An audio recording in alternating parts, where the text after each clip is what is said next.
What happens if Israel strikes Iran first? Not a hypothetical anymore. It's a scenario the world quietly dreads, but can't ignore. Imagine this. It's 2 a.m. in Tehran. The sky is calm, the city sleeps. Suddenly, boom. A sonic wave cracks through the silence as F-35 jets scream across Iranian airspace. Missiles rain down. Explosions rip through suspected nuclear facilities. Iranian radars light up in chaos. Phone lines jam. People rush into the streets. The world holds its breath. Welcome to a war that could change the balance of power in the Middle East forever. This isn't just Israel versus Iran. It's democracy versus theocracy. Precision versus numbers. David versus Goliath. Only this time, both sides believe they're David. And the consequences? They'd ripple far beyond the battlefield, affecting oil prices, global markets, your next flight ticket, even the headlines your children will read. But if it happens, who wins? Let's break it down, and trust me, by the end of this video, you'll have an answer you won't forget. Now here's the deal. Israel doesn't warn. They don't knock. They strike. Fast, silent, deadly. Remember Osirak in Iraq? 1981. One quick raid, and Saddam's nuclear dreams went up in smoke. Same story in Syria in 2007. Al-Kabar reactor, gone in under 2 minutes. Israel's message is simple.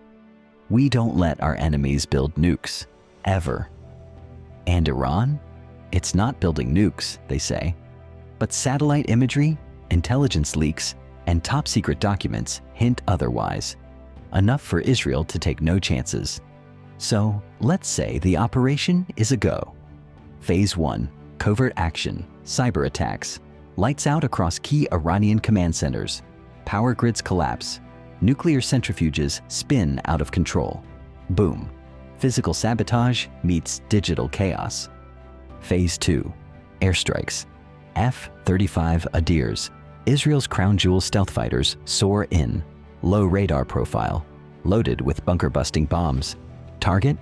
Natanz, Fordow, Iraq, nuclear sites buried deep underground.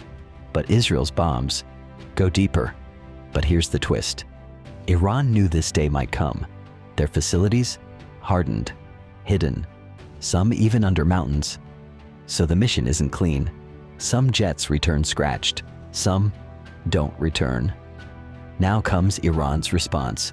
Forget direct retaliation. Iran thinks long-term, and they don't fight alone.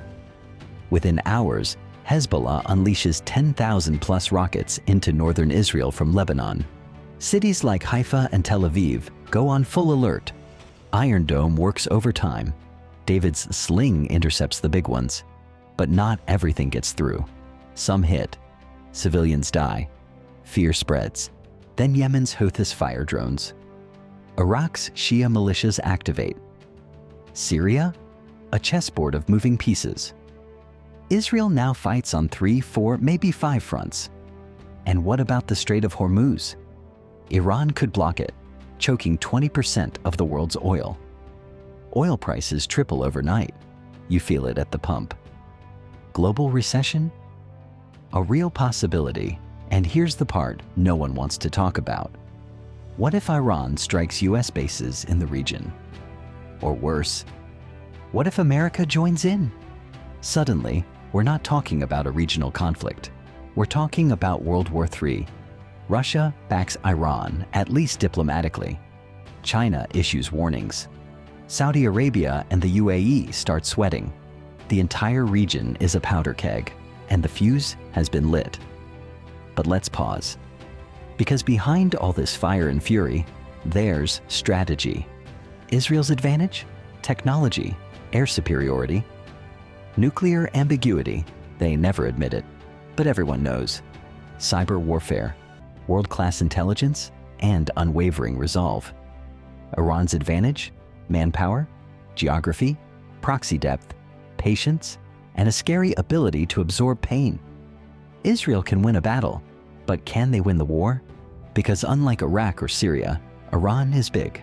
Mountains, bunkers, depth, You hit once, they hit back. For years. Think of Hezbollah. Think of Hamas. Now imagine a dozen more just like them, activated in unison. And here's the wild card: public opinion. In Iran, a strike might unify a divided people. In Israel, prolonged war drains morale. Now picture the diplomatic mess. UN meetings, emergency G7 sessions, sanctions fly, embassies burn, protests from London to Jakarta. And guess who wins in all this chaos? Militant groups, weapons dealers, extremists, and maybe even authoritarian regimes who thrive on instability. So, after all the missiles are spent, after the tanks have cooled, after the news cycle moves on, who really wins? Maybe no one. But if we're asking who loses more, it might be the ordinary people, families in Tel Aviv, children in Tehran, young soldiers on both sides who didn't start this fight, but will bleed for it. Because modern wars aren't about flags or land anymore. They're about control, narratives, power. And in a war like this, the true victory might be avoiding it altogether. But if it happens, and let's hope it never does, history will remember the first strike, but it will never forget the aftermath.